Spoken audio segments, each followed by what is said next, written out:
But we begin with the growing chaos in Iraq. 2.5 years after withdrawing troops from that country, President Obama is now looking for a way not to return. But it is difficult at the cost of thousands of lives and billions of dollars. Americans are now looking at this: Islamic extremists seizing large portions of the country. The Iraqi government is pleading for help, but it doesn't look like help is coming soon. The war is between two branches of Islam, the Sunni and the Shia. The militants are Sunni, who call themselves ISIS, for the Islamic State of Iraq and Syria.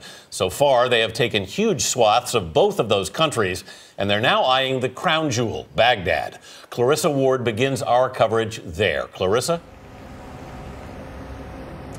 Good morning. Well, when we arrived at Baghdad airport, the arrivals area was virtually empty, but the departure hall was absolutely packed, with many Iraqis trying now to flee the country as the security situation here disintegrates.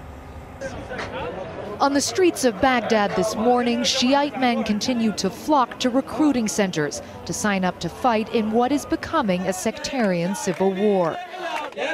Shiite clerical leadership declares jihad. This newspaper headline says it all.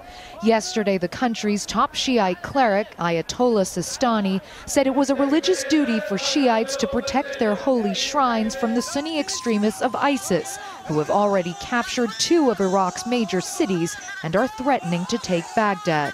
So far, those militants have faced little resistance. In Mosul, Iraq's second biggest city, which fell on Tuesday, they showed off their newly acquired U.S. equipment, abandoned by the fleeing Iraqi army. Tens of thousands of soldiers have simply stripped off their uniforms and run.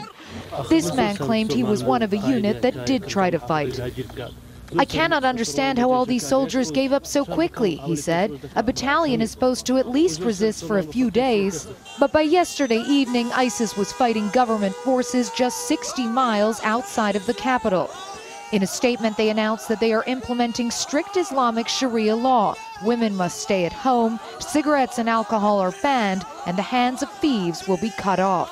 So far, the government's only real response has been to remobilize the country's Shiite militias, a move that is only likely to inflame the sectarian tensions which tore this country apart in 2006 and 2007.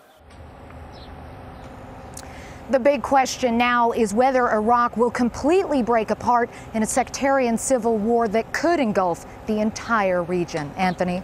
Clarissa Ward in Baghdad. Thanks, Clarissa.